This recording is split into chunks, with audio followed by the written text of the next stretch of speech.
നമ്മുടെ സംസ്ഥാനത്തെ ജനറൽ വിഭാഗത്തിൽപ്പെട്ടവർക്കായി വീട് പുനരുദ്ധാരണത്തിനായി അതായത് ഹൗസ് മെയിൻ്റനൻസിന് അപേക്ഷിച്ചിരുന്നവർക്ക് സാമ്പത്തിക ധനസഹായം അനുവദിച്ചുകൊണ്ടുള്ള ഉത്തരവ് ഇപ്പോൾ വന്നിട്ടുണ്ട്.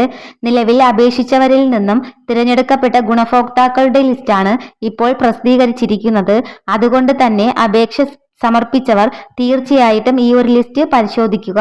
മുന്നോക്ക സമുദായ കോർപ്പറേഷൻ നടപ്പിലാക്കുക ഭവന സമുന്നതി എന്ന സ്കീം പ്രകാരമാണ് ഈ ഒരു ധനസഹായത്തിന് ഇപ്പോൾ അപേക്ഷ ക്ഷണിച്ചിരിക്കുന്നത്. 1 ലക്ഷം രൂപ വീതം 2 ഗഡുക്കളായിട്ടാണ് ഈ പദ്ധതിയിലൂടെ ലഭിക്കുന്നത്. ഇപ്പോൾ വന്നിരിക്കുന്നത് 2025-2026 സാമ്പത്തിക വർഷത്തെ അപേക്ഷിച്ചവരുടെ ലിസ്റ്റാണ്. ഇതോടൊപ്പം തന്നെ മുൻവർഷങ്ങളിൽ മംഗല്യ സമുന്നതി സ്കീമിലേക്ക് അപേക്ഷിച്ചവരിൽ നിന്നും തിരഞ്ഞെടുക്കപ്പെട്ട 50 പേരുടെ ലിസ്റ്റും പ്രസിദ്ധീകരിച്ചിട്ടുണ്ട്.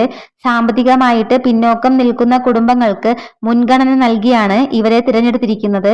ഭവന സമുന്നതി, മംഗല്യ സമുന്നതി തുടങ്ങിയ സ്കീമുകളുടെ ഈ ലിസ്റ്റുകൾ മുന്നോക്ക സമുദായ കോർപ്പറേഷന്റെ ഔദ്യോഗിക വെബ്സൈറ്റിൽ നിങ്ങൾക്ക് ഡൗൺലോഡ് ചെയ്ത് കൃത്യമായിട്ട് പരിശോധിക്കാൻ സാധിക്കും.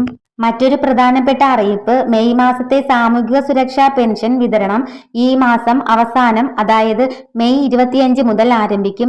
പ്രതിമാസം പെൻഷൻ ധനസഹായമായിട്ടുള്ള 2000 രൂപ തന്നെയാണ് ഇത്തവണയും ഗുണഭോക്താക്കൾക്ക് ലഭ്യമാവുക. പെൻഷൻ തുക വർദ്ധിപ്പിക്കുന്നതുമായിട്ട് ബന്ധപ്പെട്ട് പുതിയ സർക്കാർ നൽകിയിരിക്കുന്ന വാഗ്ദാനങ്ങൾ നടപ്പിലാക്കുന്ന കാര്യത്തിൽ തന്നെ വരാൻ പോകുന്ന പുതിയ മന്ത്രിസഭയാണ് തീരുമാനമെടുക്കേണ്ടത്. എന്നാലും വരും മാസങ്ങളിൽ മാത്രമേ ഇത്തരം തീരുമാനങ്ങൾ നടപ്പിലാക്കാൻ സാധിക്കൂ എങ്കിൽ പോലും നിലവിൽ ലഭിച്ചുകൊണ്ടിരിക്കുന്ന പെൻഷൻ തുക അത് മുടക്കം കൂടാതെ വിതരണം ചെയ്യാനാണ് UDF സർക്കാർ ശ്രമിക്കുന്നത്. പെൻഷനായിട്ട് കാത്തിരിക്കുന്നവർക്ക് ഇത് ആശ്വാസകരമായിട്ടുള്ള വാർത്ത കൂടിയാണ്. എന്നാൽ പെൻഷൻ തുക ലഭിക്കുന്നതിനൊപ്പം തന്നെ ഗുണഭോക്താക്കൾ ശ്രദ്ധിക്കേണ്ട മറ്റൊരു പ്രധാനപ്പെട്ട കാര്യം കൂടി വരുമാന സർട്ടിഫിക്കറ്റ് സമർപ്പണം. ഏകദേശം 2.5 ലക്ഷത്തോളം ആളുകളാണ് ഇതുവരെ വരുമാന സർട്ടിഫിക്കറ്റ് ഹാജരാക്കിയിട്ടില്ലാത്തത്. നിലവിൽ പെൻഷൻ വാങ്ങിക്കൊണ്ടിരിക്കുന്ന പഴയ ഗുണഭോക്താക്കൾ അവരിൽ സർക്കാർ ആവശ്യപ്പെടുന്ന സമയത്ത് വരുമാന സർട്ടിഫിക്കറ്റ് നൽകാനായിട്ട് വിട്ടുപോയവർ തീർച്ചയായിട്ടും അവർ ശ്രദ്ധിക്കണം. അവർക്ക് ഇപ്പോൾ പെൻഷൻ ലഭിക്കുന്നുണ്ട് എങ്കിൽ പോലും എത്രയും പെട്ടെന്ന് ഈ സർട്ടിഫിക്കറ്റ് നൽകണം എന്നാണ് സർക്കാർ ഔദ്യോഗികമായിട്ട് അറിയിച്ചിട്ടുള്ളത്. മുൻപത്തെ സർക്കാർ നൽകിയിരിക്കുന്ന ഇളവുകൾ അനുസരിച്ച് 2026 ജൂൺ 30 വരെ ഈ വരുമാന സർട്ടിഫിക്കറ്റ് സമർപ്പിക്കുവാനുള്ള സമയം അനുവദിച്ചിട്ടുണ്ട്. അതിനുള്ളിൽ സർട്ടിഫിക്കറ്റ് സമർപ്പിക്കാത്തവരെ ഇതിൽ നിന്നും ഒഴിവാക്കുന്നതാണ്.